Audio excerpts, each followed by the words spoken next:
Hi friends, নতুন একটা ব্লগে সবাইকে স্বাগত জানাই। আশা করি তোমরা সবাই খুব ভালো আছো। আজকে সকালবেলাতেই শুরু করেছি গাছ নিয়ে কাজকর্ম। তো সকালবেলায় এই বোতলগুলো ফাঁকা বোতল ছিল, অনেক দিন ধরেই রেখেছিলাম। তো এইগুলোতে গাছ বসাবো বলে তো এই বোতলগুলো বেশ ভালো করে কেটে নিলাম আর পেছনটা ফুটো করে নিলাম। তো এরকম আবার আরেকটা করব। তো আগে একটা করে গাছটা বসিয়ে নিলাম। আর আমার ঘরে যে স্নেক প্ল্যান্টটা ছিল সেটা পুরো শিকড়টা চারিদিকে সরিয়ে গেছিলো। তো সেই শিকড়টাকে একটু কেটে তারপরে মাটিটা চেঞ্জ করে সেটা করে নিয়ে তারপরে ঘরে চলে আসলাম। তো আজকে এনেছিল পার্শে মাছ। তো পার্শে মাছগুলো তো কাটতে হবে, বাজার থেকে কেটে আনিনি। তো আগে আমি কাঁচি দিয়ে পুরো পাখনাগুলো সবগুলো পাখনা কেটে নিলাম।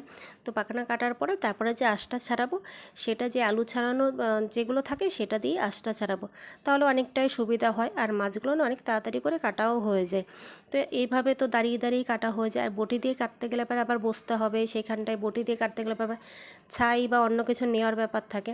আর এইভাবে কাটলে পরে কোনো কিছুই দরকার হয় না, দাঁড়িয়ে দাঁড়িয়ে বেশ তাড়াতাড়ি করে ছাড়ানো হয়ে যায়। আর পরে যে হাত দিয়ে আঁশ ছাড়ানোর ধোয়ার সময় সেটাও লাগে না, খুব পরিষ্কারভাবেই আঁশ ছাড়ানো হয়ে যায়। কিন্তু যারা বটি দিয়ে কাটে তাদের হয়তো বটি দিয়ে সুবিধা হয়, কিন্তু আমার এইভাবে সুবিধা হয়।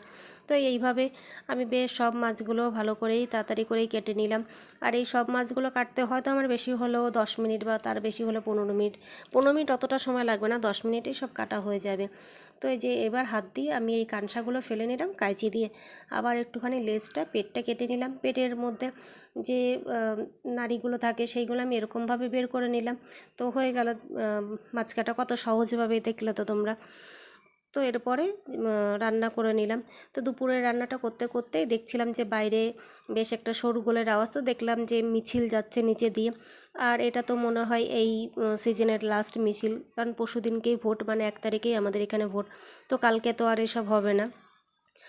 তো এখন সন্ধ্যা হয়ে গেছে। যে স্নেক প্ল্যান্টগুলো লাগিয়েছিলাম সেইগুলো ঘরের এইখানটায় রেখেছি। যদিও এটা ফাইনাল রাখা নাই, এরপর আবার অন্য জায়গা চেঞ্জ হবে। আর একটা যেটা টবে ছিল সেটা আবার এই বেলকনিতে এখানটায় রেখেছি। কিন্তু এর নিচে একটা গামলা দিতে হবে, কারণ জল দিলে পরে অনেক সময় জল গড়িয়ে গড়িয়ে বাইরে চলে আসবে, তার সঙ্গে কাদা জল আসবে, ওই জন্য একটা গামলার মধ্যে রাখবো। তাহলে আর এই সবগুলোর মানে এই জল ছড়ানোর ব্যাপারটা থাকবে না। আর এই দুদিন বেশ একটু কাচাকাচি করা হয়েছে, দুদিন বেরোনোও হয়েছে, জামা কাপড়গুলো নোংরাও হয়েছিল, তার জন্য কাচাকাচি করে নিলাম। তো ঘরটা এলোমেলো লাগছিলো বলে গুছিয়ে, তো দেখো এখন ঘরটা বেশ পরিষ্কার লাগছে। তো এইসবগুলো করা হয়ে গেছে। এরপরে একটুখানি করব রূপচর্চা, বেশ অনেক দিন করা হয় না, তো মুখে একটু প্যাক মাখবো। তো চলো সেইগুলো তোমাদের সঙ্গে শেয়ার করি। এই দেখো বন্ধুরা, সব কাজ হয়ে গেছে। তো এখন একটু ডিপ স্কিন কেয়ার নিয়ে বসলাম। এটা তোমরা কি দেখে বুঝতে পারছো যে এটা কি? মানে আমি এটার কথা বলছি। এটা হচ্ছে চিয়া সিড গুঁড়ো করে রাখা। তো আমি তো চিয়া সিড গুঁড়ো করেই রাখি, কিছুটা কিছুটা এমনিই থাকে। আর এটা তো দুধ, দেখে বুঝতেই পারছো। তো আমি চিয়া সিডটাকে দুধে ভিজিয়ে রাখবো আর এই দুধটা দিয়ে মুখ পরিষ্কার করবো। চিয়া সিডটাকে আগে ভিজিয়ে রাখলে পরে, তো আর একটু দুধ লাগবে।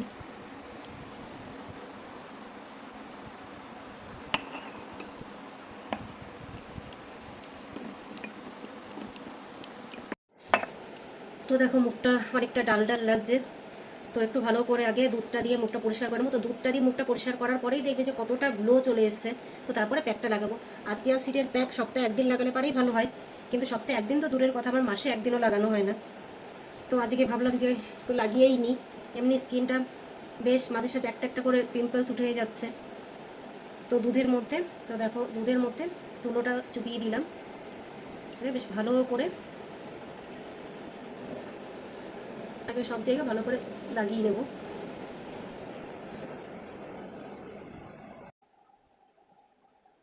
তো এরকমভাবে থাক, এই প্রায় 30-40 সেকেন্ড এরকমভাবে থাক, ততক্ষণে দুধটা একটু মুখে টেনেও যাবে। তারপরে তুলো দিয়ে ঘষে ঘষে পরিষ্কার করলে পর অনেকটা। তো দেখো 30-40 সেকেন্ড হয়ে গেছে। এবার আমি ভালো করে মুখটা পরিষ্কার করে নিই। এরকম করে ঘষে ঘষে ঘষে ঘষে মুখটা পরিষ্কার করতে হবে।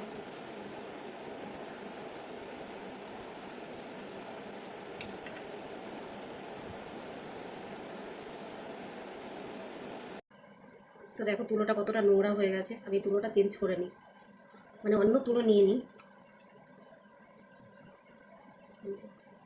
আবার দুধে ভিজিয়ে নিলাম। ওই তুলোটাই যদি দুধের মধ্যে ভেজাতাম তাহলে দুধটাও নোংরা হয়ে যেত। তার একটুখানি পরিষ্কার করে তারপরে জল দিয়ে ধুয়ে এসে প্যাকটা লাগাবো। দিয়ে মুখটা ভালো করে ধুয়ে আসলাম। এবার তো দেখো শুধু দুধ দিয়ে মুখটা পরিষ্কার করার পরেই কত মুখটা চকচক করছে। এরপরে চলো প্যাকটা লাগিয়ে নিই। আর এ দেখো প্যাকটা এরকম পুরো একদম জেলি জেলি মতন হয়ে গেছে। তো মনে হচ্ছে আরেকটুখানি দুধ দিতে হবে, তো আমি একটুখানি দুধ মিশিয়ে আসি। এবার এই প্যাকটা ভালো করে মুখে লাগিয়ে যতক্ষণ না শুকাবে ততক্ষণ রেখে দেবো। শুকাতে 15-20 মিনিট সময় লাগবে, কিন্তু তারপরে যা রেজাল্ট পাওয়া যাবে সেটা তো অসাধারণ। যারা যারা লাগিয়েছো তারাই বুঝবে। চামচটা পাশে রেখে দিই, এটা তো হাত দিয়েই লাগাতে হবে।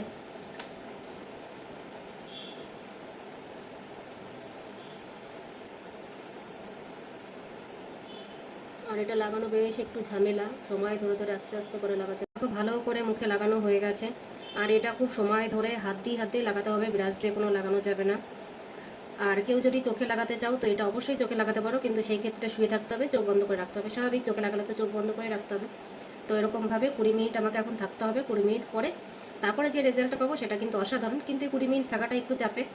তো চলো তোমাদের সঙ্গে 20 মিনিট পরে আবার দেখা। তো এই দেখো পুরো শুকিয়ে গেছে। এবার মুখটা ধুয়ে আসি, ধুয়ে আসার পরে তারপর তোমাদেরকে গ্লোটা দেখাচ্ছি।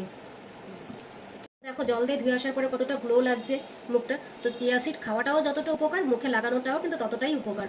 তো দেখো এত অল্প সময়ের মধ্যে শুধু দুটো ইনগ্রিডিয়েন্টস, দুধ আর চিয়া সিড। চিয়া সিডটা তোমরা দুধে ভিজিয়েও মিক্সিতে গ্রাইন্ড করে দিতে পারো বা গুঁড়ো করেও রাখতে পারো। আমি যেমন ঘরে গুঁড়ো করে রাখি, যখন সুবিধা তখন দুধে মিশিয়ে নিয়ে নিলাম, হয়ে গেল। তো দেখো কতটা। এবার ভালো করে আমি জলটা মুছে একটা ময়শ্চারাইজার মেখে নেব, তাহলে আজকের মতন পুরো স্কিন কেয়ার শেষ। আর এত অল্প সময়ে এত অল্প খরচে দেখো কত ভালো স্কিন ঘরেই পাওয়া যায়। তো তাহলে ভিডিওটা কেমন লাগলো অবশ্যই জানিও, আর কে কে ট্রাই করো সেটাও একবার জানিও। তাহলে আজকের ভিডিওটা এখানে শেষ করছি। ভালো লাগলে একটা লাইক, কমেন্ট, শেয়ার আর অবশ্যই সাবস্ক্রাইব করতে কিন্তু ভুলো না। তাহলে আজকের মতো